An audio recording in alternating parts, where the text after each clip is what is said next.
السلام علیکم سر.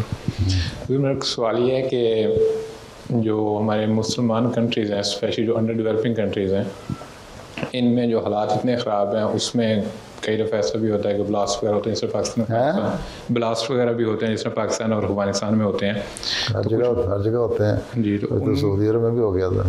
جی زیادہ تر مسلمان ملکوں میں ہی ہو رہے ہیں. تو ان میں جو بعض بچے ہوتے ہیں جو یتیم ہو جاتے ہیں ان کے اب یورپ میں جیسے ان کی کفالت کی ذمہ حکومت لے لیتی ہے لیکن وہاں نہیں ہے. وہ بچے جو ہیں وہ پھر بری سوسائٹی میں ان کے پڑھنے کے چانسز بہت زیادہ ہو جاتے ہیں. پھر جب وہ بری سوسائٹیز میں پڑھتے ہیں اور برے کام کرتے ہیں جس سے عام خیال یہ آتا ہے کہ پھر ان کو اللہ تعالیٰ کی طرف سے ثواب ملے گی, وہ جہنم میں بھی جائیں گے. تو حضور سوال یہ ہے کہ ان بچوں کا تو کوئی قصور نہیں جب ان کے ماں باپ ان سے بچھڑ جاتے ہیں, وہ اس وقت بے گناہ ہوتے ہیں یا تو اس لیے اللہ تعالیٰ نے قرآن شریف میں حکم دیا ہے کہ یتیموں کا خیال رکھو.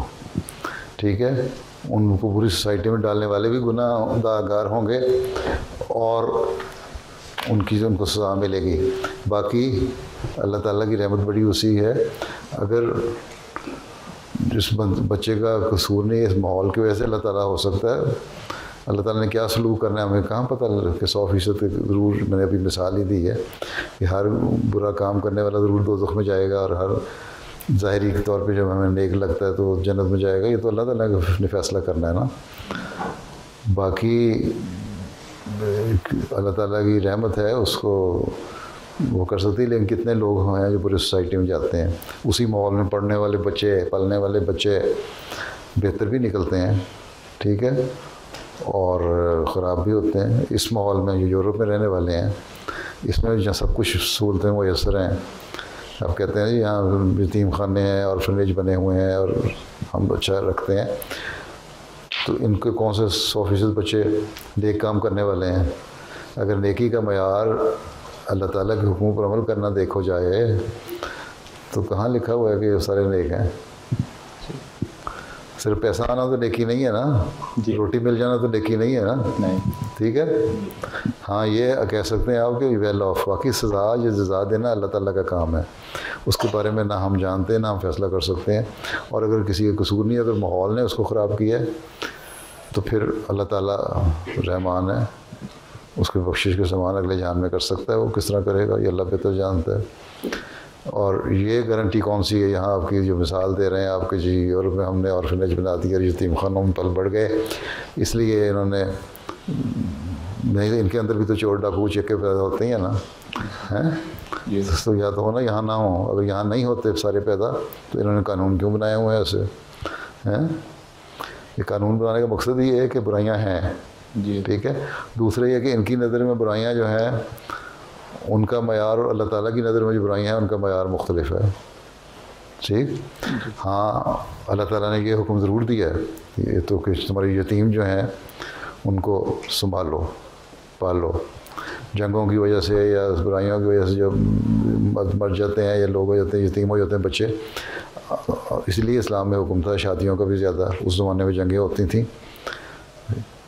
تو کہ تاکہ یتیم بچوں کو پالا جائے ہیں. جی مقصد جو تھا شادیوں کا ایک یہ بھی تھا کہ یتیم بچوں کی پرورش کی جائے. یہ نہیں تھا کہ صرف بندے مرد اپنی عیاشی کے لیے شادیاں کرتے رہیں. ٹھیک ہے, یہ کہیں نہیں اسلام نے لکھا.